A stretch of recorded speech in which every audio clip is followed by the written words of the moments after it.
JD here, Tyrolinus, and as you can see, we are finally back with my Hotlap and setup series, and we're at Baku here today.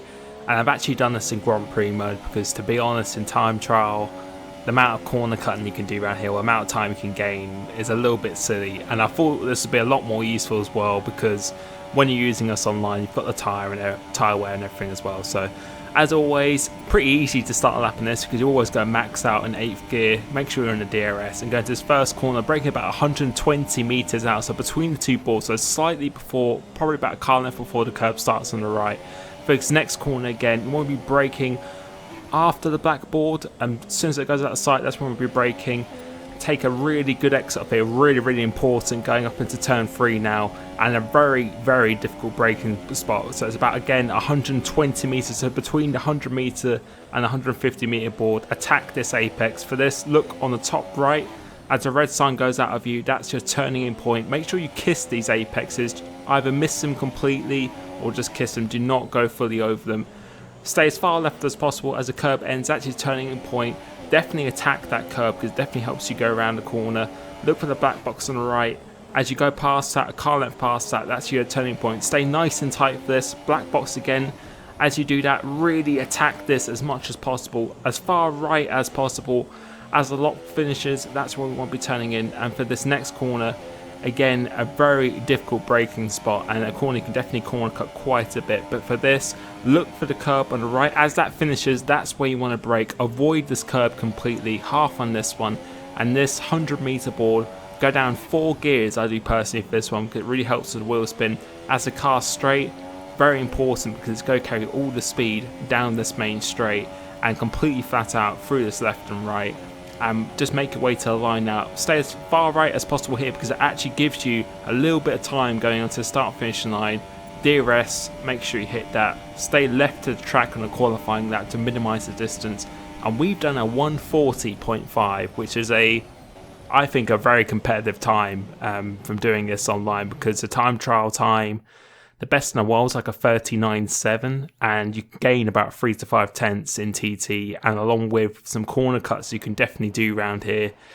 I thought that's a pretty competitive time, considering that was a clean lap from what I saw as well. So hopefully you've enjoyed that, and apologies there's been such a delay in this. But moving on to the setup now, 2-4 wings, and the reason why I've done that is because you do definitely need straight line speed.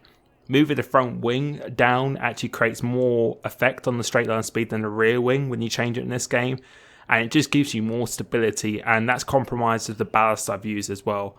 70 and 70 transmission, and the reason why I've actually used 70 around here is because you're not really on the throttle as you're going around the corner. It's more of stop start, and 70 is just going to give you that better initial traction. It's going to be harder to control for the corners, but you don't need it because it's very stop-start around here.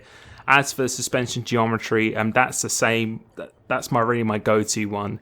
And for the suspension, I've actually gone up on the front suspension and the front anti-roll bar because you do need to whip it into some corners right here. So just give you that initial, just a slight bit more responsiveness.